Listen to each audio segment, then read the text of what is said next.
ପ୍ରଭୁ ଶ୍ରୀଜଗନ୍ନାଥ ପୁରୀକୁ ଆସିଲେ କେମିତି?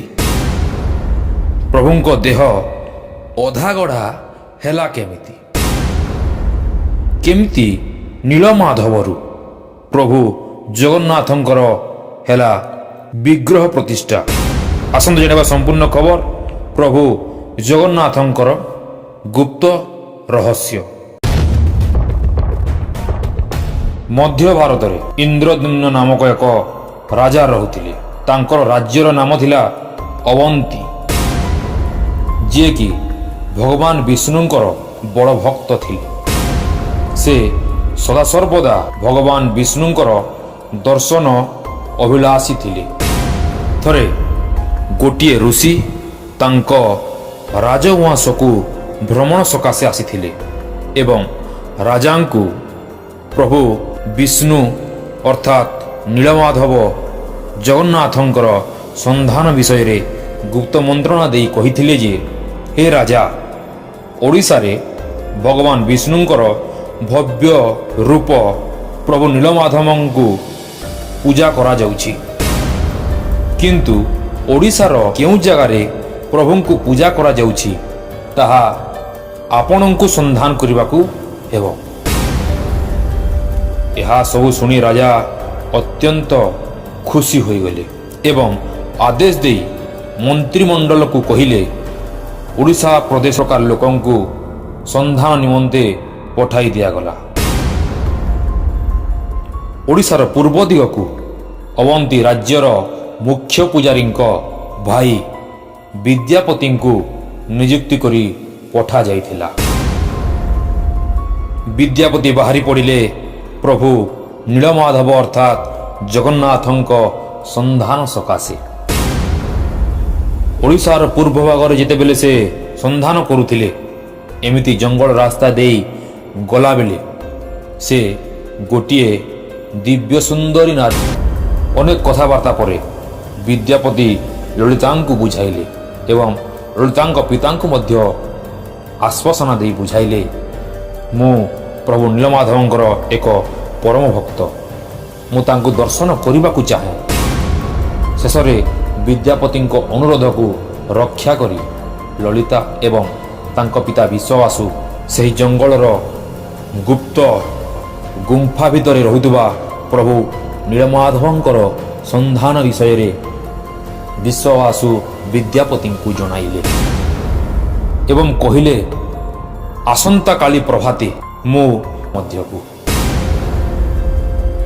ସେଠାକୁ ଗଲେ ପ୍ରଭୁ ନୀଳମାଧବଙ୍କୁ ଦର୍ଶନ କଲେ। ପ୍ରଭୁଙ୍କୁ ଦର୍ଶନ କରି କରୁଣା ଲାଭ ମଧ୍ୟ କଲେ ଏବଂ ପୁଣି କଲାକନା ବାନ୍ଧି ଘରକୁ ଫେରି ଆସିଲେ। ଏମିତି ଅନେକ ଦିନ ଗଲା। ଏପଟେ ରାଜା ଇନ୍ଦ୍ରଦ୍ୟୁମ୍ନ ପ୍ରବେଶ କରନ୍ତି। ଏ ରାଜା ଇନ୍ଦ୍ରଦ୍ୟୁମ୍ନ, ଏହି ସ୍ଥାନରେ ମୁଁ ଅନେକ ଦିନ ଧରି ପୂଜା ପାଇ ଆସୁଥିଲି, କିନ୍ତୁ ଏବେ ମୁଁ ଏଠାରୁ ଅନ୍ତର୍ଧ୍ୟାନ ହେଲି। ତୁମ୍ଭେ ଯାଅ, ଗଭୀର ଗଣ୍ଡ ସମୁଦ୍ର ମଧ୍ୟରେ ମୋର ଏକ ଦାରୁ ଭାସୁଥିବ। ସେହି ଦାରୁକୁ ଆଣି ମୋର ଏକ ମୂର୍ତ୍ତି ସ୍ଥାପନା କରିବ ଏବଂ ମୋତେ ତୁମ୍ଭରି ଦ୍ୱାରା ନିର୍ମାଣ କରାଯାଇଥିବା ପୁରୀ ଶ୍ରୀକ୍ଷେତ୍ର ମନ୍ଦିରରେ ପୂଜାର୍ଚ୍ଚନା କରିବ। ଏତିକି କହି ରାଜାଙ୍କୁ ଆଶୀର୍ବାଦ ଦେଲେ ପ୍ରଭୁ ନୀଳମାଧବ। ଏହାପରେ ସୈନ୍ୟଙ୍କୁ ଧରି ଛୁଟିଗଲେ ସେହି ଗଭୀର ଗଣ୍ଡ ସମୁଦ୍ର ମଧ୍ୟକୁ। ସମୁଦ୍ର ମଧ୍ୟରେ ଦେଖିଲେ ଏକ ଦାରୁ ଭାସ୍ୟମାନ ହେଉଛି। ସେହି ଦାରୁକୁ ଆଣି ଅନେକ କାରିଗରଙ୍କୁ ପ୍ରଭୁ ଜଗନ୍ନାଥଙ୍କ ବିଗ୍ରହ ନିର୍ମାଣ ପାଇଁ ଆଦେଶ ଦେଲେ। ହେଲେ କୌଣସି କାରିଗର ସେହି କାଠକୁ କୌଣସି ପ୍ରକାର ମୂର୍ତ୍ତି ତିଆରି କରିବା ଯନ୍ତ୍ର ଲଗାଇ ପାରିଲେ ନାହିଁ।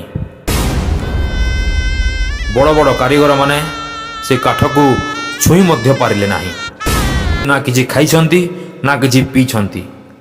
ଆସ ଆମ୍ଭେ ସେହି କବାଟଟିକୁ ଖୋଲିକି ଦେଖିବା, ତାଙ୍କର ଭଲମନ୍ଦ ବୁଝିବା। ଠିକ୍ ଏହି ସମୟରେ ରାଜା ମନା କରି କୁହନ୍ତି, ହେ ରାଣୀ, ଯେତେବେଳେ କାରିଗର ଜଣଙ୍କ ମୂର୍ତ୍ତି ନିର୍ମାଣ କରିବା ପାଇଁ ଅବଗତି କରିଥିଲେ, ସେହି ସମୟରେ ଏକ ସର୍ତ୍ତ ରଖିଥିଲେ। ସେହି ସର୍ତ୍ତଟି ହେଲା 21 ଦିନ 21 ରାତି ପର୍ଯ୍ୟନ୍ତ ମୋତେ କେହି ଡାକିବେ ନାହିଁ କି ଏହି କବାଟ କେହି ଖୋଲିବେ ନାହିଁ। ଏହା ଶୁଣି ରାଣୀ ଆଶ୍ଚର୍ଯ୍ୟ ହୋଇ ପଡ଼ି କହନ୍ତି, ସେ ହେଉଛନ୍ତି ବୃଦ୍ଧ ବ୍ୟକ୍ତି, କହୁ କହୁ କହିଦେଇଥିବେ। ତାଙ୍କ କଥାକୁ ନ ଧରି ଆସ ହେ ରାଜନ, ଖୋଲିବା ସେହି କବାଟଟିକୁ।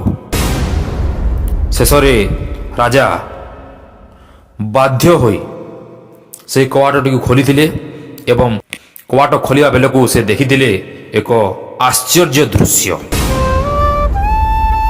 ସେହି ଦୃଶ୍ୟଟି ହେଲା ପ୍ରଭୁ ଅଧାଗଢ଼ା ହୋଇଥିଲେ। ପ୍ରଭୁଙ୍କ ସ୍ୱଶରୀର ଥିଲା, କିନ୍ତୁ ନଥିଲା ପ୍ରଭୁଙ୍କର ହାତ ଏବଂ ପ୍ରଭୁଙ୍କର ପାଦ। ପ୍ରଭୁ ବିଶ୍ୱକର୍ମାଙ୍କ ସର୍ତ୍ତକୁ ନ ରଖିଥିବାରୁ ପ୍ରଭୁ ସେହିଦିନ ଅଧାଗଢ଼ା ହୋଇ ରହିଗଲେ। ଠିକ୍ ଏହି ସମୟରେ ରାଜା କାନ୍ଦି କାନ୍ଦି ପ୍ରଭୁଙ୍କୁ କ୍ଷମା ଭିକ୍ଷା କରୁଥାନ୍ତି।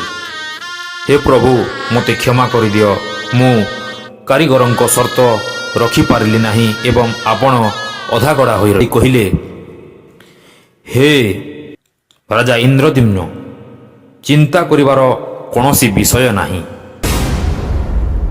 ତୁମେ ଯାହା କରିଛ ସବୁ ଠିକ୍ କରିଛ। ଆଜିଠୁ ତୁମ୍ଭେ ମୋତେ ଏହି ସ୍ଥାନରେ ପ୍ରଭୁ ଶ୍ରୀ ଜଗନ୍ନାଥଙ୍କ ନାମରେ ପୂଜାର୍ଚ୍ଚନା କରିବ ଏବଂ ଏହି ମନ୍ଦିରରେ, ଏହି ଅଞ୍ଚଳରେ ମୁଁ ଶ୍ରୀ ଜଗନ୍ନାଥଙ୍କ ନାମରେ ପୂଜା ପାଇବି। ଏତିକି କହି ପ୍ରଭୁ ଅନ୍ତର୍ଧ୍ୟାନ ହୋଇଗଲେ। ଏହା ଭଗବାନ ଶ୍ରୀ ଜଗନ୍ନାଥଙ୍କର ସଂସ୍କୃତି ପରମ୍ପରା ସାରା ଭାରତରେ ତଥା ଦେଶ ବିଦେଶରେ ଖ୍ୟାତି ଅର୍ଜନ କଲା।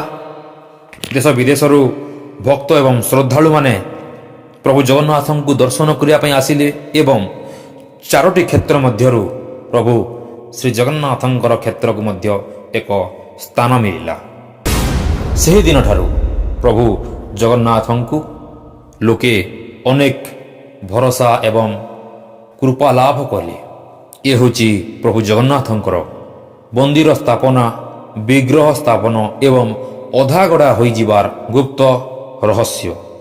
ଏମିତି ଅନ୍ୟ କୌଣସି ମନ୍ଦିରର ରହସ୍ୟମୟ କଥା ଜାଣିବା ପାଇଁ ଆମ ଚ୍ୟାନେଲ ଦିବ୍ୟ ବ୍ରହ୍ମ ପ୍ରଡକ୍ସନକୁ ଏବେ ହିଁ ସବସ୍କ୍ରାଇବ୍ କରନ୍ତୁ।